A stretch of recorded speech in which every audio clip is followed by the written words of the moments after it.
तो hello everyone, ICT virtual classes में आपका स्वागत है। तो कल हमने ऑल्टरनेटिंग करंट यानी कि प्रत्यावर्ती धारा शुरू कर दी थी, जिसमें हमने धारा के बारे में जान लिया था कि धारा दो प्रकार की होती है, डायरेक्ट करंट और ऑल्टरनेटिंग करंट। फिर हमने इसके आगे ये देखा था कि जो डायरेक्ट करंट होता है इसका मैग्नीट्यूड फिक्स होता है, यानी कि इसकी जो वैल्यू होती है, जिसका परिमाण जो है वो हमेशा क्या रहेगा, समय के सापेक्ष में नियत रहेगा।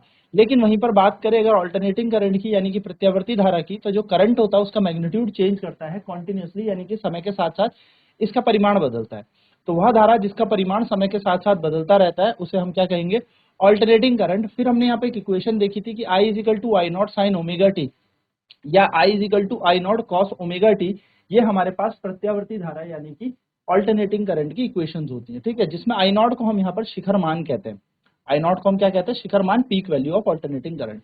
ओमेगा यहाँ पर एंगुलर फ्रिक्वेंसी होती है, कोणीय आवृत्ति होती है। ओमेगा का मान होता है 2π/t। अब हम सबको पता है कि 1 अपॉन, या हम कह सकते हैं कि फ्रीक्वेंसी जो होता है वो 1 बटा समय होता है, यानी कि आवृत्ति जो होता है वो 1 बटा समय होता है। तो यहाँ से हमने क्या किया, इस जगह पे 1/t की जगह हमने f लगाया और यहाँ पर हमारे पास समीकरण बना। उसके बाद हमने क्या देखा था कि ऑल्टरनेटिंग वोल्टेज भी होता है, जैसे कि प्रत्यावर्ती धारा होती है उसी तरीके से प्रत्यावर्ती वोल्टेज भी होता है। वो वोल्टेज क्या करेगा, उसका भी समीकरण v is equal to V naught sine omega T या v is equal to V naught cos omega T होता है। जहां पर वी नॉट को हम क्या कहते हैं, वी नॉट को हम कहते हैं peak value of alternating EMF या वोल्टेज। इसको हम कहते हैं प्रत्यावर्ती वोल्टेज या प्रत्यावर्ती वैद्युत वाहक बल का शिखर मान, ठीक है। तो फिर हमने यहाँ पर इसकी कहानी पूरी जान ली थी कि इसको हम शिखर मान कहते हैं। ओमेगा की वैल्यू तो वही थी 2π/t और 2πf, जहां पर f जो है हमारे पास फ्रीक्वेंसी है। फिर हमने इसका कुछ ग्राफ भी देख लिया था कि I is equal to I naught sine omega T का ग्राफ किस प्रकार से बनता है। तो आपको टाइम की वैल्यू रखनी है ना, आपको ग्राफ बनाने हैं। एंड इसी तरीके से हमारा ग्राफ बनता है वोल्टेज के लिए भी और करंट के लिए भी। आज आगे की चर्चा करते हैं और आज जानेंगे हम बेसिकली, हमने अलग अलग टाइम पे अलग अलग वैल्यूज यहाँ पे निकाली थी कि अलग अलग टाइम पे अलग अलग मान यहाँ पर निकलता है, ठीक है। तो आज जो हम चर्चा करने वाले हैं वो किस चीज की चर्चा करने वाले हैं, हम ग्राफ की बात करेंगे जिसका नाम है कॉस का ग्राफ। तो आई बराबर I naught cos omega T, ये भी हमारे पास होता है ग्राफ। तो अब इसका ग्राफ चेक करते हैं। तो वही यहाँ पर हमारे पास क्या आ जाएगा, एक्स एक्सिस में हमारा टाइम जा रहा था, टाइम का मान था 0, t/4, फिर t/2, 3t/4 और t, ये हमारे पास मान था। स्लोली धीरे धीरे एक एक वैल्यूज को रखते चलते हैं। तो आई बराबर जब हम यहाँ पे रखेंगे t बराबर 0, तो आई बराबर आएगा आई नॉट कॉस ओमेगा और t की जगह रखेंगे 0, तो आई नॉट बन जाएगा कॉस 0। और आप सभी को पता है कॉस 0 का मान कितना होता है, कॉस 0 का मान होता है 1। तो हमारे पास जो आई आएगा वो आई नॉट के समान आ जाएगा, यानी कि जब समय 0 था तो करंट अपनी मैक्सिमम वैल्यू लेके बैठा हुआ था। चलिए टाइम को रखते हैं t/4। टाइम को जैसे ही t/4 हम रखेंगे तो आई बराबर I naught cos omega T हमारे पास समीकरण है। आई बराबर आई नॉट ऐसी रहेगा, कॉस की जगह कॉस, ओमेगा की जगह ओमेगा और इसकी जगह आ जाएगा t/4। ना हम सभी को पता है ओमेगा का मान कितना है, 2π/t है। इसको यहां लगा दो तो I is equal to I naught cos 2π/t t/4, t से t कट गया, 1 2 बच गया, तो I बराबर आ जाएगा आई नॉट कॉस π/2। कॉस π/2 मतलब कॉस 90, और सभी को पता है कॉस π/2 यानी कि कॉस 90 का मान कितना होता है, 0। और इस केस में करंट हमारा 0 हो जाएगा, यानी कि करंट अब हमारा इस केस में 0 हो गया, 0 यानी कि 0 में पहुंच गया। ये करंट चल रहा है, ठीक है। जैसे करंट चलता है वैसे ही वोल्टेज भी चलता है। टाइम t/2 रखते हैं, ठीक है। Putting t equal to t/2, समय को t/2 रखते हैं। आई बराबर I naught cos omega T हमारे समीकरण में, तो आई नॉट ऐसी ही, कॉस ऐसी, ओमेगा की वैल्यू 2π/t, ओमेगा का मान हमें पता ही है, और टाइम का मान है t/2। 2 से 2 कट जाएगा, t से t कट जाएगा। आई बराबर आई नॉट कॉस पाई। अब कॉस पाई मतलब क्या होता है, कॉस 180 डिग्री, और कॉस 180 डिग्री होता है -1, यानी कि इस केस में हमारे पास जो करंट आएगा वो आ जाएगा माइनस का आई नॉट, या पीक वैल्यू नेगेटिव साइड में, यानी कि रिवर्स होगी इसकी डायरेक्शन। तो ये चला जाएगा कुछ इस तरीके से। तो इस तरीके से अगर मैं कहूं तो ये यहाँ पर इसका डायरेक्शन रिवर्स होने पर शिखर मान है। ऐसे 3t/4 रखने पर ये 0 हो जाएगा और t पर ये मैक्सिमम हो जाएगा। तो ये हमारा कॉस का ग्राफ चलता है, ये हमारा कॉस का ग्राफ है, ठीक है। इसी प्रकार से अगर मैं इस ग्राफ को पूरा अच्छे से बताऊं तो आपको याद रखना है ये ग्राफ कुछ इस प्रकार से चलता है, इस प्रकार से हमारा चलता है।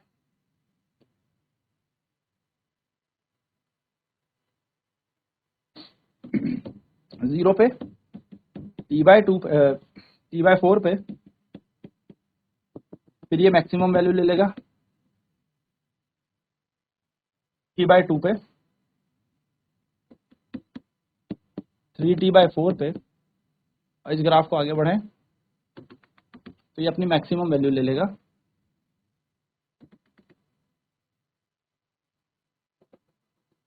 T पे। इस तरीके से चलेगा। तो ये जो पॉइंट हमारे पास है इसको हम I0 कहेंगे। सिमिलरली अगर ये EMF या वोल्टेज होता तो ये V0 होता, ठीक है। और ये चल रहा है हमारा समय। चलिए तो जल्दी से इसे नोट कर लें, फिर बात करते हैं मीन वैल्यू, यानी कि अब हम बात करेंगे कैसे हम मध्य मान निकालेंगे अपने प्रत्यावर्ती धारा का। तो प्रत्यावर्ती धारा का मध्य मान निकालते हैं, ठीक है। चलिए जल्दी से इसे नोट कर लें। चलिए ठीक है, ग्राफ ही बनाना है आपको और कुछ नहीं करना।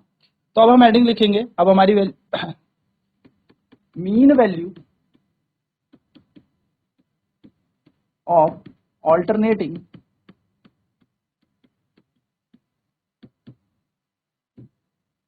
करंट, यानी कि हम बात करेंगे mean value of alternating current, यानी कि प्रत्यावर्ती धारा की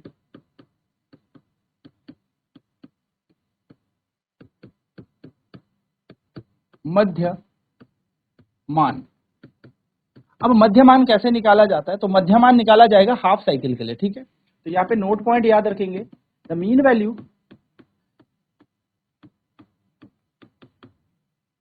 ऑफ ऑल्टरनेटिंग करंट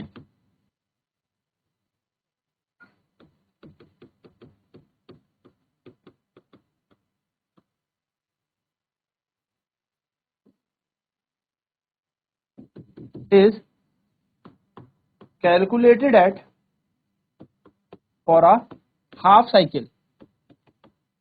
आधे चक्र के लिए ही हम क्या करते हैं, प्रत्यावर्ती धारा का एक मीन यानी कि मध्य मान निकालते हैं।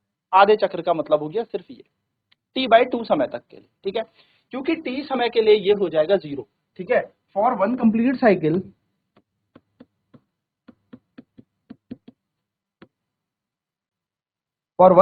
साइकिल द मीन वैल्यू, याद रखिएगा ये कई बार आ जाता है क्वेश्चन ऑब्जेक्टिव में ही, the mean value of alternating current यानी कि AC इज 0। तो एक पूरे चक्र के लिए, पूरी एक साइकिल के लिए जब आपका समय T बराबर T हो जाएगा, देखो एक ये वेव बनी ना, ये जो तरंग, तो ये आधा चक्कर लगा, तो आधा चक्कर T/2 समय पे लगा। और ये जो कंप्लीट एक वेव बनी है, यानी कि ये पूरी तरंग बनी है, तो पूरी तरंग बनती है T समय पर। तो T समय पर इसकी मध्यमान क्या होता है, 0 होता है। और T/2 समय पर ही हम इसका मध्यमान निकालेंगे। लिख भी लेते हैं इसे। प्रत्यावर्ती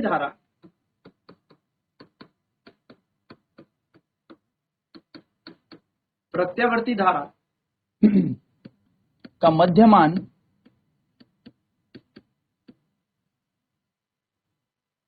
एक आधे चक्र के लिए ही निकाला जाता है।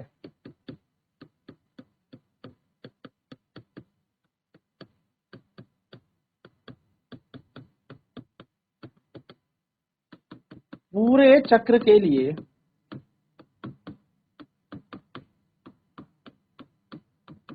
प्रत्यावर्ती धारा का जो मान होता है वो 0 होता है।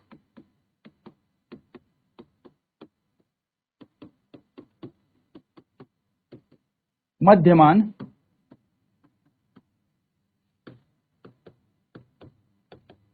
शून्य होता है। तो मध्यमान निकालने के लिए हमें क्या करना पड़ेगा, हमें मध्यमान निकालना है।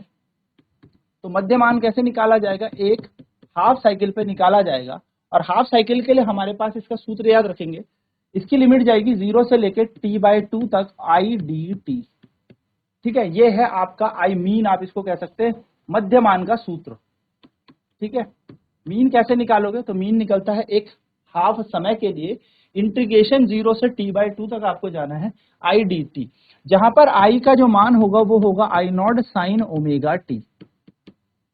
I का मान हमें पता है, तो अब हम क्या करेंगे, इस वैल्यू को निकालते हैं, ठीक है। ये डेरिवेशन कई बार आ जाती है, तो याद रखेंगे मध्यमान बराबर 1/2, क्योंकि आधे चक्र के लिए हमें निकालना है, सिर्फ हाफ साइकिल के लिए हम इसे निकाल रहे हैं, 0 से t/2 टाइम तक आई डी टी। ना दोस्तों ध्यान से मेरी बात समझेंगे, अगर हम यहाँ पर पता है वी नो दैट, हमें एक चीज पता है, हमें पता है I बराबर होता है आई नॉट साइन ओमेगा टी। इस मान को I की जगह लगाएं, put in above equation,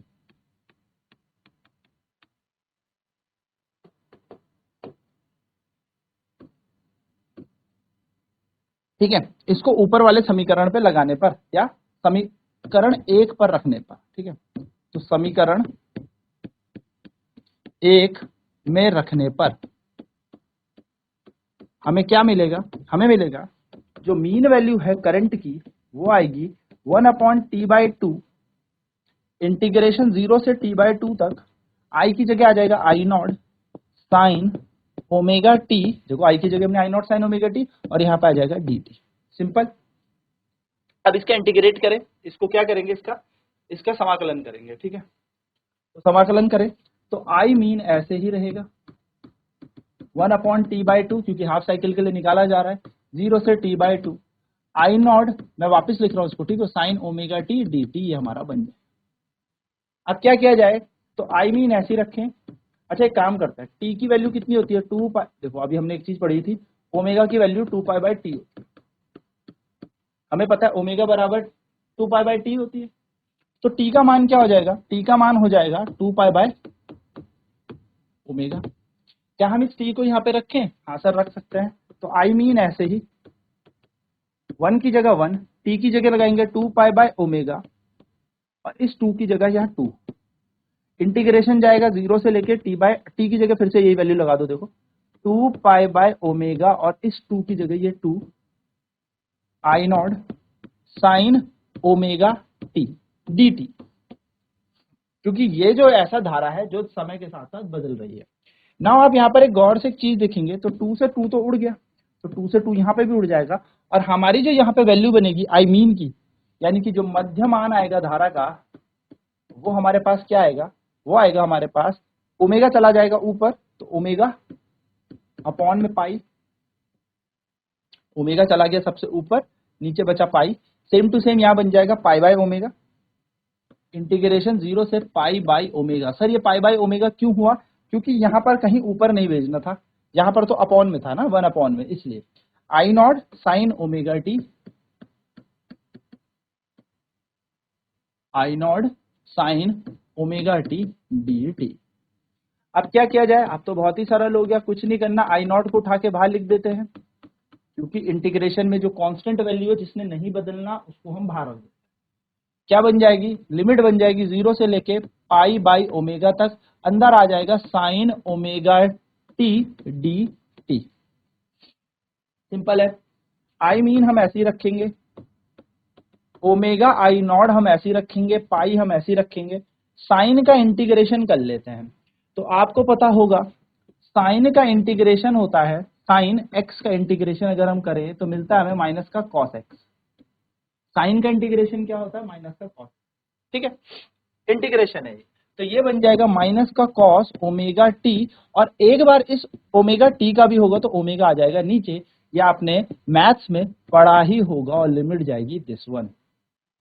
now मैं इस ओमेगा को बाहर लिख दूं या ओमेगा से ओमेगा को काट सकता हूं, तो मैं वैसे एक काम करता हूं, इसको बाहर ही लिखते हैं, ठीक है, आराम से एक एक स्टेप वाइज करेंगे। तो आई मीन हमारे पास सेम रहेगा, क्या रहेगा हमारे पास, I mean omega I naught upon pi, omega मैंने बाहर लिख दिया, मैं इस माइनस को भी बाहर लिख रहा हूं, ठीक है, जिससे कंफ्यूजन आपको ना हो, तो ये माइनस बाहर, और यहां आ जाएगा कॉस ओमेगा टी, लिमिट जाएगी आपकी 0 से लेके ओमेगा बटा π/ओमेगा। अब क्या करना है सर, ओमेगा से ओमेगा को काट देंगे, तो आई मीन का जो मान आएगा वो आएगा हमारे पास माइनस आई नॉट अपॉन पाई,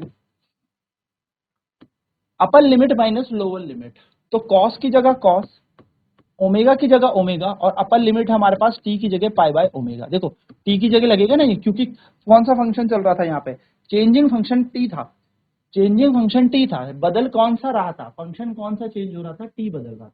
तो हमें बस टी की जगह क्या लिख देना है, ये रख देना है माइनस लोअर लिमिट, तो कॉस ऐसे ही ओमेगा ऐसे टाइम की जगह जीरो लगा दो, बस खत्म। तो आई मीन ऐसे ही माइनस आई नॉट अपॉन में पाई, ओमेगा से ओमेगा मर गया तो cos pi minus cos zero. Cos pi कितना होता है सर, तो कॉस पाई का मतलब होता है कॉस 180 जिसका मान हमारे पास होता है माइनस का 1, और कॉस जीरो का मतलब होता है हमारे पास प्लस का 1। ठीक है, वैल्यूज लगाएं, माइनस का आई नॉट बटा पाई, कॉस पाई माइनस का 1, माइनस की जगह माइनस 1, माइनस और माइनस प्लस का 1 प्लस 2 बन जाएगा ये, तो ये बन जाएगा हमारे पास आई मीन बराबर माइनस आई नॉट अपॉन में पाई माइनस का 2, और ये माइनस से ये माइनस कट जाएगा तो ये बन जाएगा 2 आई नॉट अपॉन में पाई। ये है हमारे पास आई मीन का मान। चलिए इसे फटाफट नोट कर लें, ये डेरिवेशन कई बार पेपर में आएगी, इसीलिए मैंने आपको एक ही बारी में सारा बता दिया कि जिससे आपको आसानी से ये चीज समझ में आ जाए। ठीक है, काफी अच्छी खासी डेरिवेशन होती है। चलिए जल्दी से इसे नोट करेंगे, जल्दी से इसे नोट करें। तो प्रत्यावर्ती धारा जो है आधे चक्र के लिए निकाला जाता है, पूरे चक्र के लिए इसका मध्यमान नहीं निकाला जाता, पूरे चक्र के लिए इसका मध्यमान 0 होता है। फिर हमने आई मीन निकाला तो 1/t/2, क्योंकि आधे चक्र के लिए हम इसे निकाल रहे हैं, 0 से लेके t/2 तक आई डी टी, आई का मान हमें पता आई नॉट साइन ओमेगा टी, इस मान को यहाँ लगा दिया तो आई मीन आ जाएगा 1/t/2, 0 से t/2 तक लिमिट जाएगी I naught sine omega T D T. ठीक है, फिर उसके बाद हमने यहाँ पे वैल्यू रखी, ओमेगा की वैल्यू 2π/t होती है, यानी कि t की वैल्यू 2π/ओमेगा बन जाएगी, हम यहाँ पे रख देंगे t की जगह, काटा फाटा 2 से 2 कैंसिल होगा, पाई बाय ओमेगा बचेगा, ये ओमेगा चला जाएगा ऊपर, टी की जगह हमने 2 पाई ओमेगा इंटू 2, ये वाला 2 था तो 2 से 2 कैंसिल, तो यहाँ पे पाई बाय ओमेगा बचेगा और यहाँ पे ये ओमेगा ऊपर जाएगा, ओमेगा अपॉन पाई बचेगा, बाकी सामने सेम है, 0 से लेके लिमिट पाई बाय ओमेगा तक चली जाएगी। उसके बाद हमने यहाँ पे इसको ओमेगा बाय पाई कर दिया, क्योंकि यहाँ पर हमने क्या किया था, कैंसिल करने के बाद यहाँ पे पाई बाय ओमेगा बचा था, ये ओमेगा सबसे ऊपर चला जाएगा तो ओमेगा बाय पाई बच जाएगा। 0 से लेके पाई बाय ओमेगा तक की हमारी लिमिट थी।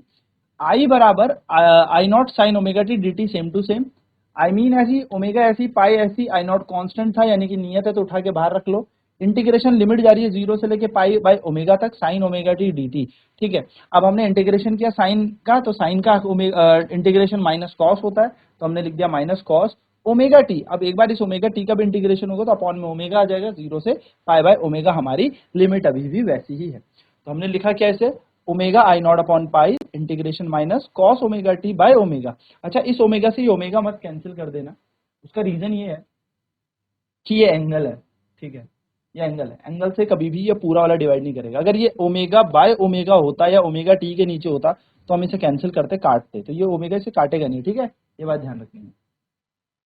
माइनस बाहर ले लेना है, माइनस को जैसे ही बाहर ले लिया और इस ओमेगा को भी बाहर ले लिया तो इस ओमेगा से ये ओमेगा कैंसिल हो जाएगा, बन जाएगा minus I naught upon pi cos omega T 0 से pi by omega, minus I naught upon पाई ऐसी। नाउ अपर लिमिट लगाएंगे टी की जगह, तो अपर लिमिट है मतलब ऊपर की जो लिमिट है वो है pi by omega minus lower limit, यानी कि यहाँ पर हम 0 रख देंगे टी की जगह। तो आप सभी को पता है माइनस की जगह माइनस, आई नॉट की जगह आई नॉट, पाई की जगह पाई, कॉस पाई का मान -1, कॉस जीरो का मान भी 1, कॉस जीरो का मान 1 होता है। ठीक है, तो ये माइनस तो ऐसे ही रहा, इस कॉस पाई का वैल्यू -1 है और ये माइनस यहीं पे रहा, कॉस जीरो की वैल्यू 1 है, तो माइनस और माइनस हो जाएगा प्लस का 2, यानी कि -2 आएगा आंसर पे, लेकिन -2 बन जाएगा, होने लगेगा प्लस, और आई मीन का मान आएगा minus I naught upon pi into -2। ठीक है, अब हुआ क्या यहाँ पे, देखो माइनस और माइनस हो जाएगा प्लस, लेकिन आएगा माइनस का साइन, तो आई मीन का मान आएगा आई नॉट अपॉन पाई -2, माइनस और माइनस ये फिर प्लस हो गए तो 2 आई नॉट अपॉन पाई। ना यहाँ पर हमें पता है पाई का मान कितना होता है 3.14, तो 2 को जब हम 3.14 से डिवाइड करेंगे, यहाँ पे काम कर लीजिए, आसान बना देता हूं मैं आपके लिए इसे, 3.14 है तो 2 ही कम 2, 2 ही कम 2 बचा 1, 2 पंजे 10 बचा 1, 2 सत्ते 14, तो ये आया आई नॉट अपॉन 1.57, पॉइंट हटाएंगे ऊपर 100 चला जाएगा, है ना। जो मैं बताऊंगा बस उतना लिख लेना, 100 को आप 157 से डिवाइड करें। ठीक है, तो ये तो ऐसे जाएगा नहीं, तो आपको पता है पॉइंट लगाओ, 0 लगाओ। तो 157 इंटू 6 करेंगे तो 7 6 होता है 42 का 4, 6 पंजे 30 और 4 34, 3 6 कम 6 और 3 9, तो ये आएगा 942। कितना बचेगा, 8 और 4 48 नहीं, एक सेकंड है, यहाँ बचेगा आपका 10 में से 2 गए 8, और यहाँ बचा आपका 100 तो 68। अब ठीक है ना, 58। अब ठीक है, 58 पॉइंट लगा के 0। अब क्या करेंगे, 157 को 3 से करता है, तो 3 2 15 और 2 होता है हमारा 17 का 7, 3 एकम 3 और 1, 3 एकम 3 और 2 5, 5 बन जाएगा।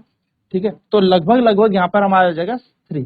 तो तो यहाँ पर हमने क्या देखा, जो आई मीन है वो होता है 0.637। आगे और सॉल्व करेंगे तो ये आ जाता है। ठीक है, 0.637 ऑफ आई नॉड, यानी कि मैक्सिमम करंट का 6.637 निकालेंगे तो हमें क्या मिलेगा, आई मीन। यानी कि जो आई मीन होगा, मध्य करंट होगा, वो 0.637 होगा आई नॉड के। और अगर मैं बात करूं परसेंटेज में, तो हम कह सकते हैं the value of mean value of alternating current is 0.637 times the maximum current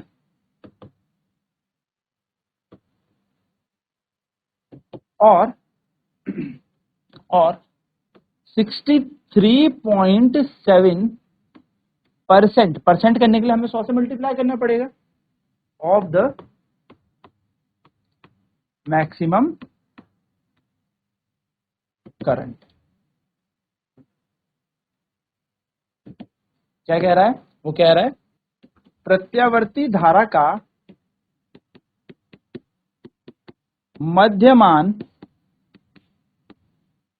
0.637 गुणा होता है शिखर मान के, या हम कह सकते हैं 63.7% होता है उसके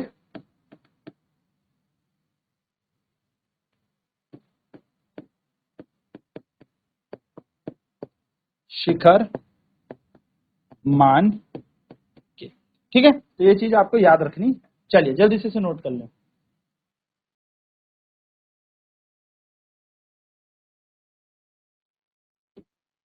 तो यहां से क्या देखा, आई मीन जो है 0.637 आई नॉट है, और परसेंटेज में निकालने के लिए इंटू 100 करना है, तो परसेंटेज है।